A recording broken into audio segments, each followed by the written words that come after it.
Good morning and আসসালামু আলাইকুম। সবাইকে ঈদ মুবারক। আজকে ঈদের তৃতীয় দিন।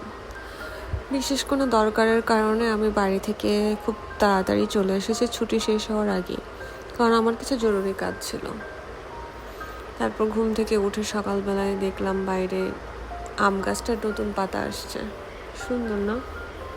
তারপর আমি একটু চা খেলাম, চায়ের সাথে বিস্কিট, যেটা ম্যান্ডেটরি সবারই। তারপর করলাম একটু স্কিন কেয়ার।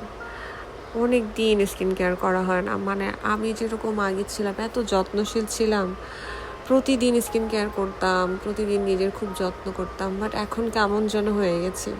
এখন অলসতা চলে আসছে আর ইচ্ছা করে না কেন জানি। তারপর অনেক দিন পর আমার পুতুলগুলোকে দেখলাম, ওরা মনে হয় আমাকে অনেক মিস করছে। আমার রুমটায় প্রচুর আলো আসে, দেখেন একদম লাইট ছাড়াও মনে হবে ঝকঝকে আলো। স্কিন কেয়ার করার পরে আমি একটু মুখটা ফ্রেশ হয়ে আমার পছন্দের দুইটা জিনিস, একটা হচ্ছে আমার ময়শ্চারাইজার আর একটা হচ্ছে আমি লিপ বাম হিসেবে ইউজ করি। নিউট্রিজেনা তো কম বেশি সবাই চিনেন। আমি আসলে বিভিন্ন ধরনের ময়শ্চারাইজার ইউজ করি, এটা একটা আরও দুটা সেট আছে। তো ওই দিন যেহেতু আমি খুব একটু স্কিন কেয়ার করলাম, পরে আবার কিছু স্কিন কেয়ার করবো, এর জন্য আমি আপাতত একটা লাইট ময়শ্চারাইজার লাগালাম। আর এই যে তিব্বত পমেড আমি জানি না কে কে ইউজ করে, বাট আমি তো 12 মাস কালে ইউজ করি। যেহেতু আমার লিপ প্রচুর ড্রাই, আমার কাটার গরমের মধ্যেও আমার লিপ বাম ইউজ করতে হয়, আমার লিপ এত ড্রাই। তো তার জন্য আমি অলওয়েজ পমেড ইউজ করি, অন্য ভ্যাসলিনও ইউজ করি, বাট পমেডটা আমি আমার স্কিনেও দিই। এই জিনিসটা আমার খুব পছন্দ, যার জন্য এটা আমি অলওয়েজ রাখি আমার কাছে। তো তারপর একটু বারান্দায় আসলাম, দেখেন এখনও মোটামুটি ফাঁকা ছিল। ঢাকার রাস্তাঘাটে যানজট এখনও আসেনি। তারপর বিকালবেলায় ভাবলাম একটু সেলফ ডেটে যাই। আমি জীবনে মানে কিছু ভালো কাজের মধ্যে এটা একটা করি, সেটা হচ্ছে সেলফ ডেটে যাওয়া।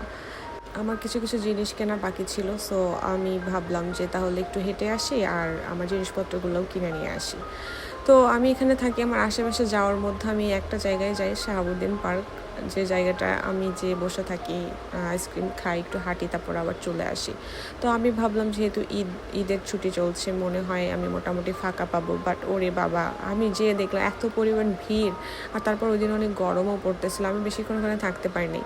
আর আমার হচ্ছে গ্যাদারিং ভালো লাগে না, মানুষজনের ভিড়াভিড়, কোলাহল, এত কথাবার্তা আমার কেন জানি এখন আর ভালোই লাগে না।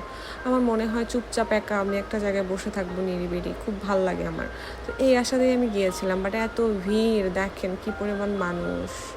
আর ওই যে সেই কিউট চায়ের দোকানটা, ওই দোকানটা অনেকেই চিনবেন। তারপর সোজা বাসায়।